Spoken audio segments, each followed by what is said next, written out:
บายดีทุกคนพบเจอกับสลาวซวงเที่ยงเนาะตอนนี้กะเที่ยง15 นาทีเนาะสลาวกับบอกุงกาเดินทางมาตักข้าวเนาะมาขึ้นข้าวอยู่ที่สหกรณ์น้องบัวลำพูเนาะมื้อนี้ก็เป็นวันที่10 มีนาคม 2569เนาะนี่ตอนนี้ก็มาฮอดแล้วเป็นที่เรียบร้อยเลยนี่ตอนนี้เที่ยงเนาะคนงานเขาเจ้ากะกำลังไปพักเที่ยงไปกินข้าวเนาะทางหลังเฮานี่แหละก็เป็นสอบปานเนาะเมื่อวานนี้ทีมงานมาเอาก็เป็นสอบ สอบถุงจัมโบ้เนาะถุงใหญ่ๆแต่ว่านี่ได้สอบปานน่าจะถุงละประมาณ40 ถึง 50 โลเนาะฮอดบ่เนาะนี่ก็เป็นรถตักทางหลังนี่แม่นหมดเลยบ่แน่ใจว่าสิตักขึ้นรถเต็มยามใดนะเพราะว่าตอนนี้กะเที่ยงแล้วยังบ่ทันเต็มตัวแม่เนาะเป็นจังไดเดียวสลับคอยอัปเดตให้เบิ่งอีกรอบนึงเด้อตอนนี้กะแดดร้อนแรงเนาะมาสู้ชีวิตแต่ถึงชีวิตสู้กลับทุกคนเอ้ยทุกคนตอนนี้กะเที่ยงครึ่งแล้วเนาะทุกคนเขาเจ้ากะกินข้าวแล้วเป็นที่เรียบร้อยแล้วกะพากันมา เฮ็ดเวียกเฮ็ดงานเนาะตอนนี้กะพากันตัดเนาะตัดกระสอบแล้วกะเทใส่รถเนาะเทใส่บุกกี้รถตักนั่นโอ้ยเสือสีแล้วได้รถได้เข้าเต็มพวงทุกคนเลยตักเทือแล้วกระสอบเนาะรถกระจอดอยู่นี่ รถที่จริงแล้วรถมาฮอดตั้งแต่9 โมง 10 โมงเช้าพุ่นเลยเนาะทุกคนมาฮอดตั้งแต่3 โมง 4 โมงเช้าพุ่นเลยวันนี้ตักใส่รถแล้วได้ซ้ำนี้เนาะโอ้กะสัวสีตัดแล้วแต่ละถุงสัวสีเทแล้วสัวสีได้แต่ละตักของรถตักเนาะคนงานก็เมื่อยคนนอนท่าก็เมื่อย เมื่อยพอๆกันเนาะเอาลุยทุกคนหนังกำลังทรายกำลังเริ่มเฮ็ดของหวาน หวานเจี๊ยบนะมีแต่คนงานเขาเจ้ามี 3-4 คนนี่แหละเนาะเมื่อวานนี้ไอหมูเนาะเรามาเอาได้เขาเจ้าใส่เป็นถุงจัมโบ้เนาะแต่ว่าสลอกกระบอกกุ้งนี้วาสนาดีดวงดีซะเหลือเกินมาฮอดปุ๊บกะเหลือแต่แค่กระสอบปานเนาะถุงปานนี่แหละไปหลังขึ้นรถ สู้ชีวิตครับไปบัดนี้ตักแรกของเที่ยงนี้เนาะสัวสิได้ตัดกันเป็น10 นาทีเบิ่งนำกันมื้อนี้แดดร้อนแฮงทุกคนแดดจ้าเดี๋ยวรุ่นเบิ่งนำกันเนาะว่าสิแล้วจักโมงโอเคตักใส่แม่แล้วกะว่าสิพอแล้วมั้งตักใส่ลูกเดี๋ยวไปสั่งเทน้ำหนักเบิ่งค่ะพอข้าเจ้าจึงจะเทใส่อีกตัวแม่เนาะยานน้ำหนักเกินเนาะไงวาสนาเบากุ้งกับสาวลาวนี่คักมีแต่แนวคักช่วงนี้ทุกคนชีวิตตื่นเต้น ชีวิตตื่นเต้นดีคือคืนดีนะ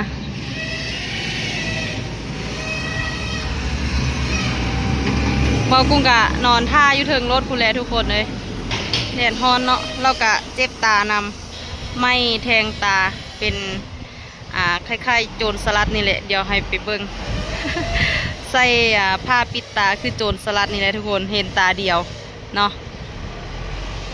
เจ็บได้3-4 มือเราแหละตั้งแต่มื้อวันที่5พุ่นเนาะไปเดี๋ยวทุกคนเดี๋ยวเราก็ไปขึ้นท่าอยู่เทิงรถเนาะแดดร้อนเดี๋ยวแล้วหรือว่าเป็นจังใดเดี๋ยวสลอคอยอัปเดตสถานการณ์ให้เบิ่งอีกรอบนึงมื้อนี้เห็นท่าแล้วคือสิม่วน ส่วนสิฮอดมื้อแรงสิเจออีหยังอีกสิมีอีหยังอีกเดี๋ยวสลอคอยอัปเดตให้เบิ่งอีกรอบนึงเด้อเห็นสภาพแล้วแม่นบ่ เดี๋ยวจัดยาให้เบากุ้งกินก่อนตอนนี้เที่ยงครึ่งแล้วก็สิกินยา กินยาแล้วก็สิกินข้าวเนาะกินยาก้อนอาหารไป2 แคปซูล ลูกแม่เฮ็ดคือโจรสลัดแท้ปิดตาข้างหนึ่ง นอนตั้งแต่11 โมงพุ่นนะได้1 ชั่วโมงละนอนท่าข้าเจ้าขึ้นเขา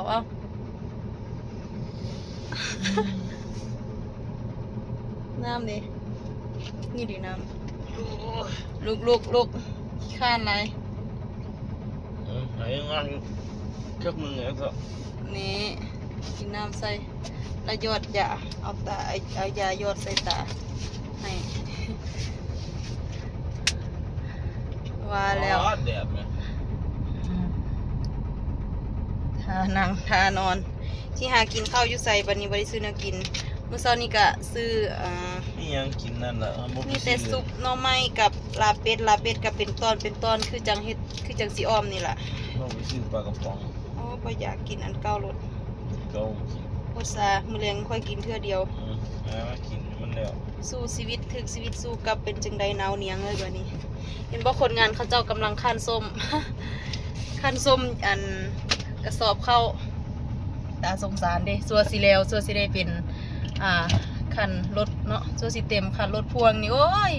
นอนมื้ออื่นนี่ซ้ำทุบทิ่มเลยแหละโอ้ยทุบทิ่มว่าซั่นซ้ำทุบไว้เลยแหละเนาะเจ็บขิงเบิดเมื่อยเบิดขิงต้นโต ไอ้ก็รอเนาะ เอาแผงลอตเตอรี่บ่ ข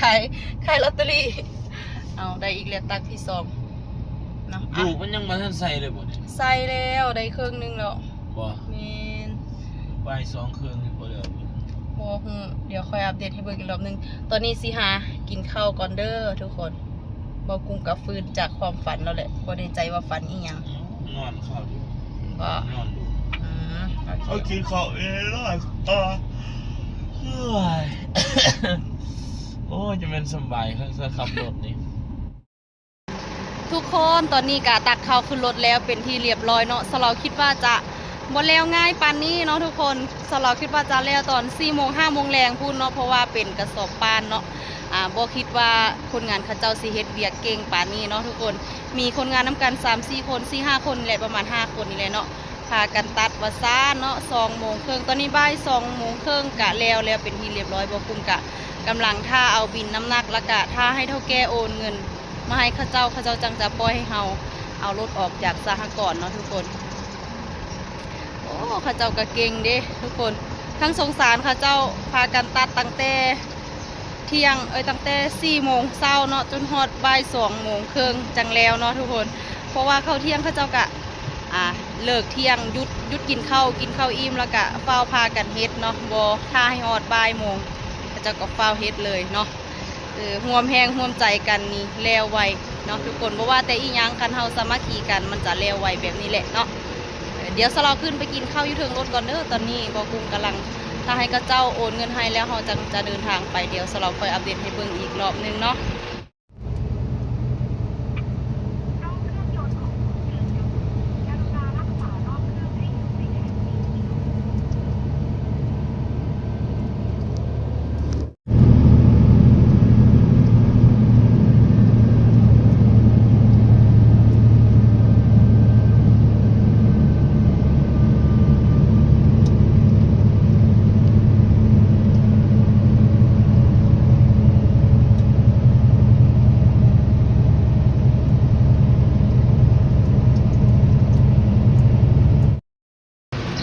ทุกคนตอนนี้กาเดินทางมาฮอดสางไผ่จานแล้วเป็นที่เรียบร้อยหากันมาฮอดเนาะตอนนี้ก็6:15 เนาะบ่ได้ไปทางอื่นบัดนี้ฟ้าวจำมาว่าแม่นสิได้ไปดำอยู่สางแล้วก็สิได้ไปตักข้าวอยู่ทาบ่บัดนี้บ่มีคนทาเขาเจ้าคนงานเขาเจ้าเลิกเวียกเบิดแล้วเนาะก็เลยได้มาจอดไว้ไผ่จานเนาะมื้ออื่นสิสวยพุ่นละจังสิเอาไปดำลงสางอุ้มจานเนาะมื้ออื่นเราสิได้ไปทะเลทุกคนครั้งแรกของสลาวเลยได้นี่สิได้ไปกรุงเทพเนาะเพราะว่าสลาวอยากไปแต่โดนแล้วแหละได้3-4 ปีนี่ละหากันสิได้ไปมือนี้พี่น้องเอ๋ยเนาะทุกคนคลิปนี้เดียวสลาวขอตัวลาทุกๆคนไปก่อนเด้อเอาไว้พบเจอกันในคลิปหน้าเดียวสลาวไปทะเลสลาวจะถ่ายวิวภาพบรรยากาศให้พ่อแม่พี่น้องได้เบิ่งอีกในคลิปต่อๆไปเนาะลาไปก่อนทุกคนสบายดี